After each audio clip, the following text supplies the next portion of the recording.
ఎన్నికలు సమీపిస్తున్న నేపథ్యంలో ఏ రాష్ట్రానికి ఎక్కువ లాభాలు అందాయి సార్ బడ్జెట్ ప్రకారం? ఈ రకంగా చూసుకుంటున్నప్పుడు మొట్టమొదటగా వాళ్ళకి ఆ స్టేబుల్ గవర్నమెంట్ అందించడానికే వాళ్ళు ట్రై చేస్తున్నారు.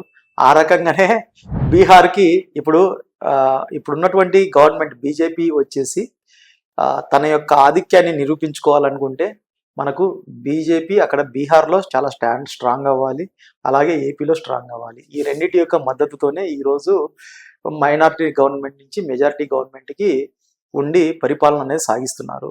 కాబట్టి బీహార్లో అక్కడ పాతుకుపోవాలి, బీజేపీ కొద్దిగా ఆధిక్యత కనబరచాలి అనుకున్నప్పుడు అక్కడ ఈ యొక్క ప్రాజెక్టుకు సంబంధించి గవర్నమెంట్ యొక్క సహకారము ఎక్కువ ఇచ్చారని చెప్పేసి నేను అనుకుంటున్నాను.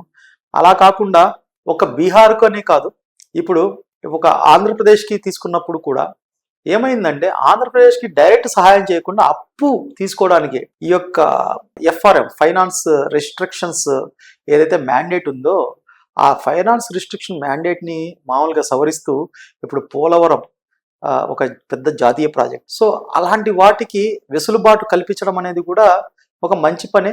కానీ గవర్నమెంటే అది సహాయం చేస్తే చాలా మంచిదని నా అభిప్రాయము. మీరు మనకు జిఎస్టీ కలెక్షన్స్ అయిన తర్వాత ప్రతి స్టేట్కి మామూలుగా పోయిన సంవత్సరము 48.1%, అంటే దాదాపు మనకి ఒక 48 లక్షల కోట్లు కలెక్ట్ అయితే 25 లక్షల కోట్లు వరకు ప్రతి ఏ స్టేట్ అయితే కలెక్షన్ చేశాయో ఆ స్టేట్కి ఆ యొక్క ప్రపోర్షనేట్గా పంచడం జరిగింది.